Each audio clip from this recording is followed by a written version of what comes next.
Well, nothing says May 5th, Cinco de Mayo, like, Spooky Scorch still being around through the 12th. It's script surplus weekend. The restricted area bundle is still in the shop for a limited time, and the new bundle looks like to be the Reader's Paradise bundle. We're going to take a quick look at all this stuff because, well, I'm only going to talk to you about the stuff that I haven't talked to you before. We're going into the Atomic Shop. If you hadn't completed the Rip Daring, the second little mini season thing, it's over now. I'm sorry. Let's see. First thing you need to know is I got rid of my Fallout First subscription. I don't know if it's gone now or not, but this should be the last month of it for me.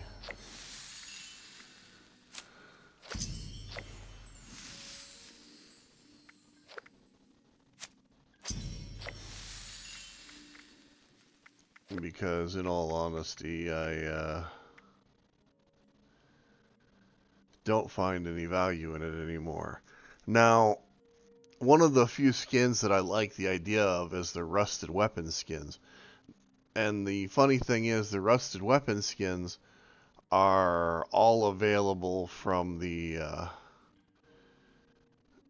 responders near Vault 76. As you go down, there's the lumber mill that's right there, and you can go in and buy rusted weapon skins from them relatively cheap in game, except for like the heavy weapons, which are the ones that they've decided to sell us in the shop or give us for free as part of Fallout First.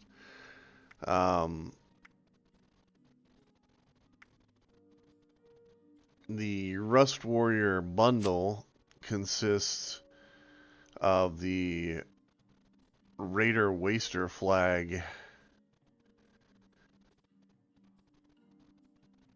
the Raider Skull gas mask, Raider shooting target, a Raider 4-post bed, a Raider Scabber flag.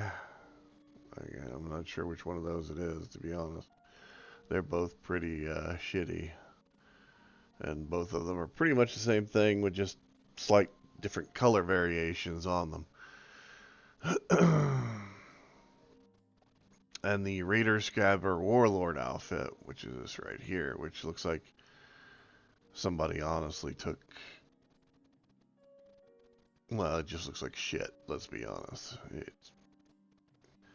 It's like an umpire's outfit with a few little bits and bobs added to it to make it look like something else. It's nothing grand. That is a new bundle made up of, as you saw, mostly old pieces. The original price for it is 1,000 atoms. My price for it is 421 atoms.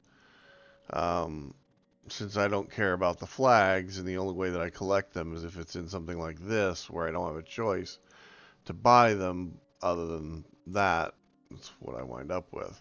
Now, the Raider Paradise bundle has the Rusted Barricade, which is kind of cool. The Pit Scaffolding Kit, which is right here, which came out with the Pit content. The Junkyard Fences, which should have been in the game all along, that they decided to charge us for. The Raider Lodge, which is a prefab. This thing over here is called the Car Light. It's basically a car with a baseball stadium set of lights hooked up to the top of it. And the Rusted Brazier, which is something that more people want this than they do anything else probably in this kit, except for maybe the Pit kit. Because, yeah. And as you can tell, I've already got a large quantity of this. The Brazier is 250, the Rusted Barricade is 250, and the Car Light is 500, so there's 1,000. That's well over what this thing cost me individually. Now, Normal cost is 1800, but because I own so much of it already, it's at 887 for me. Now, there's this shit, which the only thing that I bought was the enrichment centrifuge, because the Tesla power generator can only be built in a shelter. Let me clarify that. It can only be built in a shelter. It looks cool, but it can only be built in a shelter. So T-Noodle, this is perfect for you. Motorcycles in here, the Fortune Teller's booth, the Liberator Collectron, the Bone Raider skin. All of the stuff on the greatest hits page is something that I own, and some of it's not even displayed for me because I own it. The one thing you should note, though, is that, like, this right here is my favorite set of power armor skins, because the excavator is my favorite set of power armor, minus the fact that you can't have a jetpack on it. That's the only negative to that power armor set. And it's a base game set of power armor, so there you go. And if I remember right, this skin goes for about $8.50. The rusted coat of arms gives you a costume. Whenever you activate it, it will give you a set of that armor to wear. You won't get the sword, but you'll get the armor. You can actually sit on the motorcycle, so you can actually do some really cool builds with it as a static objects.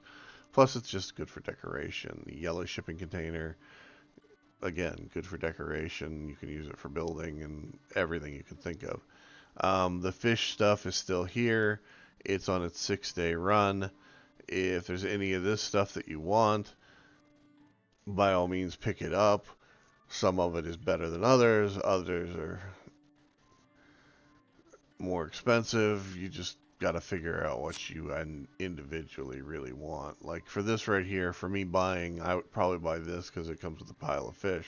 Because I have everything else in the bundle except the pile of fish. And the pile of fish is 500 atoms. And all I need is the 227 to finish out that bundle.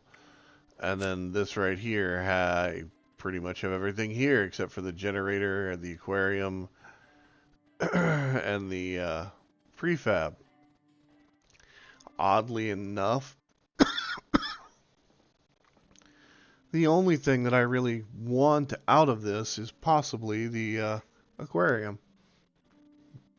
And I say possibly because I suck at fishing. My RNG in this game doesn't even give me the ability to catch one of these little screwballs except every once in a while. So go figure. I can have bloodied explosive rifles drop at every single thing, or I can have nothing drop. Yeah, it's crazy. And it's really, really expensive for what it is. And this one here, the only thing here that I don't have is the steam boiler, this jacket, and this stupid fish. And notice that it's almost 1,000 just for those items. That's how heavily they weighted those items in this bundle that was 1,400. So there's a little hint into their pricing methodology. Stupid. Just stupid. The only thing that I'm probably going to buy is this and the boiler. I don't really need the dollfish. I mean, it would help me in a build that I have in my head, but I don't really need it. The rebarb reel is the Fallout first thing for the month. I don't know. I'm still very frustrated with this game not because of the game itself, but because of the really shitty marketing tactics that they've gone into to monetize it and the way that they treat their players. Because in all honesty, they don't listen to us. They haven't listened to us in years, and they haven't paid any attention to any of the shit that we actually wanted in the game. They've only paid attention to the bottom line, to whatever the stockholders have asked for, or the people in the higher up meetings.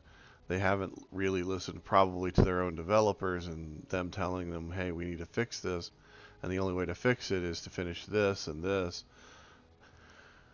Not that I'm privy to any of that personal information from the company. I'm just assuming that based on the fact that there are quests that are not completed, and those quests have bugs, and until those quests are completed, or those story events are completed, you won't be able to fix those bugs. It makes sense if you think about it. I think it's funny. Funcom does Conan.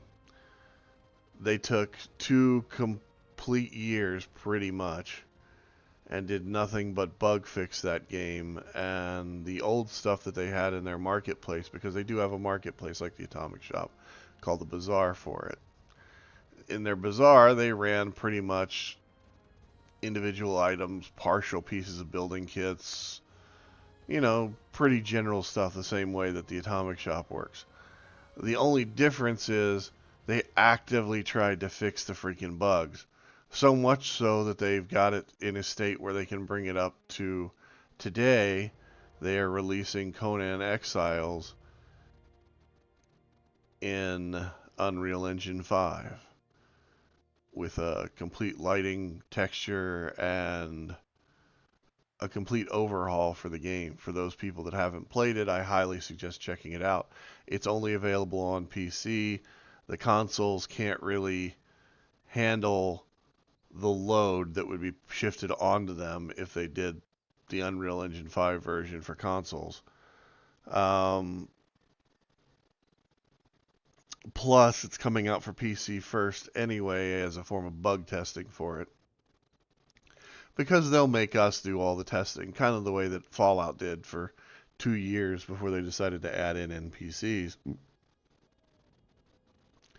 Because who needs NPCs in a game where the only other person is, there's only 24 people on the server entirely?